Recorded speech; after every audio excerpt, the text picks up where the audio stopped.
Lahore motorway पर खातून से ज्यादती के मुल्ज़िमान अब तक हाथ ना आ सके। मेडिकल रिपोर्ट में खातून से ज्यादती साबित हो गई है। इसी मामले पर तर्जुमान मुस्लिम लीग नून मरियम औरंगजेब मीडिया से गुफ्तगू कर रही हैं। 1 घंटे तक ये बहस होती रही कि ये वफाक की जुरिस्डिक्शन है कि ये लाहौर पुलिस की जुरिस्डिक्शन है। वो हैरान इस बात पर नहीं है कि एक औरत दुहाई देती रही और उसका कोई पूछने वाला वहाँ पहुँच नहीं सका, उसको तहफ़्फ़ुज़ फराम नहीं हो सका। CCPO हैरान इस बात पर है कि पाकिस्तान में रात को एक औरत 3 बच्चों के साथ गाड़ी में पेट्रोल चेक किए बगैर GT रोड पे जाने के अलावा मोटरवे पर क्यों चढ़ गई। ये है वो माइंडसेट जो कि रेप विक्टिम शेमिंग कर रहा है, जो कि उस माँ पे जुर्म लगा रहा है कि वो 3 बच्चों के साथ रात को क्यों नहीं निकली।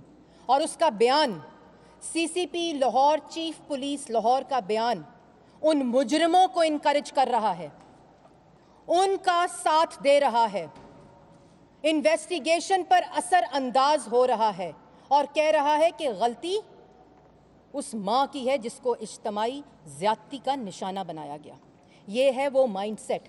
और उसके ऊपर जुल्म की इंतहा कि पूरी रियासत खामोश है, उसके ऊपर जुल्म की इंतहा कि पूरी हुकूमत खामोश है, उसके ऊपर जुल्म की इंतहा कि वजीर आजम पाकिस्तान खामोश है, उसके ऊपर जुल्म की इंतहा कि वजीर आला पंजाब खामोश है।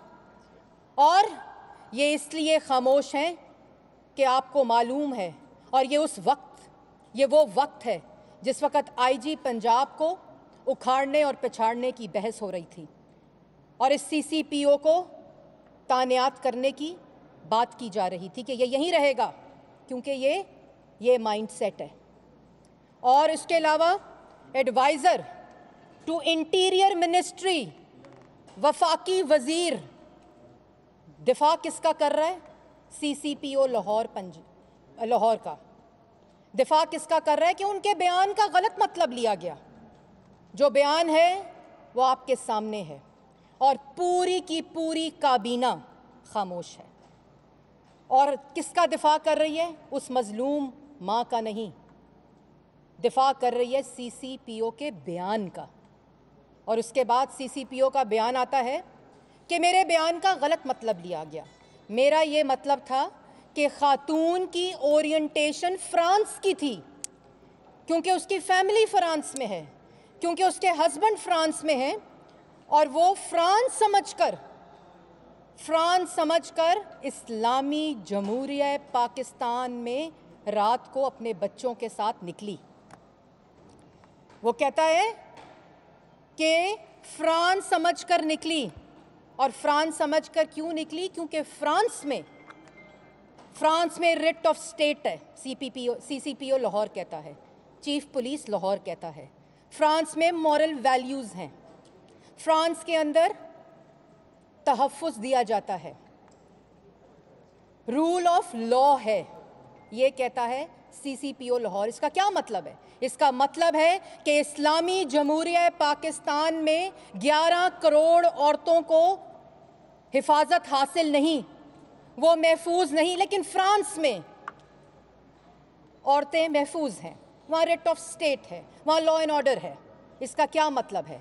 इसका मतलब है कि इस्लामी जमहूरिया पाकिस्तान में इस वक्त ना रिट ऑफ स्टेट है, ना लॉ एंड ऑर्डर है और ना मॉरल एंड सोशल वैल्यूज़ हैं। ये मरियम औरंगजेब नहीं कह रही, ये यहाँ खड़ी हुई ख़वातीन नहीं कह रही, ये वो कह रहा है जो मुहाफ़िज़ है, जो हिफाजत करने वाला है, जिसने हिफाजत करनी है under article 9 of the constitution, जो लाइफ एंड लिबर्टी को स्टेट करता है। ये वो कह रहा है। और इसका मतलब है कि पाकिस्तान में औरतें 6 बजे के बाद ना निकलें, और अगर निकली उनकी बेतौकीरी हुई, उनकी बेहुरमती हुई, उनके साथ ज्यादती हुई, तो उसकी जिम्मेदार वो खुद हैं। इसका मतलब है कि रियासत मफलूज है, वो औरतों को और पाकिस्तान के शहरियों को हिफाजत नहीं दे सकती। इसका मतलब है पाकिस्तान में इस वक्त कोई रूल ऑफ लॉ नहीं है, अपनी हिफाजतें खुद करें। इसका मतलब है कि औरतें शाम को घरों से बाहर ना निकलें। एक टॉक शो में कहता है कि मेरी माँ जब मैं 6 साल का था तो मुझे साथ लेकर जाती थी अपनी हिफाजत के लिए। तो CCPO लाहौर साहब, इस माँ के साथ भी 3 बच्चे थे। उसकी हिफाजत की जिम्मेदारी आपके ऊपर थी, रियासत के ऊपर थी, कानून नाफिज करने वाले अदारों के ऊपर थी। आपका ये बयान कि इस्लामी जमहूरिया पाकिस्तान में औरतें महफूज हैं, इसकी नफी करता है। आर्टिकल 9 की नफी करता है ऑफ द कॉन्स्टिट्यूशन। और आपने कहा कि आज रियासत औरतों की हिफाजत नहीं कर सकती क्योंकि ये फ्रांस नहीं है। आपने कहा कि आज पाकिस्तान में लॉ एंड ऑर्डर नहीं है क्योंकि ये फ्रांस नहीं है। आपने कहा कि मुल्क में आज रिट ऑफ स्टेट नहीं है क्योंकि ये फ्रांस नहीं है। ये CCPO लाहौर का माइंड सेट है। ये उन लोगों का माइंड सेट है जिन्होंने इस CCPO, इस लाडले को रखने के लिए IG को तब्दील कर दिया। मैं उसमें नहीं पढ़ना चाहती। मैं आज सियासत पे बात नहीं करूंगी क्योंकि मैं हर रोज करती हूं। इस बयान के ऊपर आज पाकिस्तान की 11 करोड़ बच्चियां, बेटियां ये मुतालबा करती हैं कि इस CCPO को नौकरी से निकाला जाए।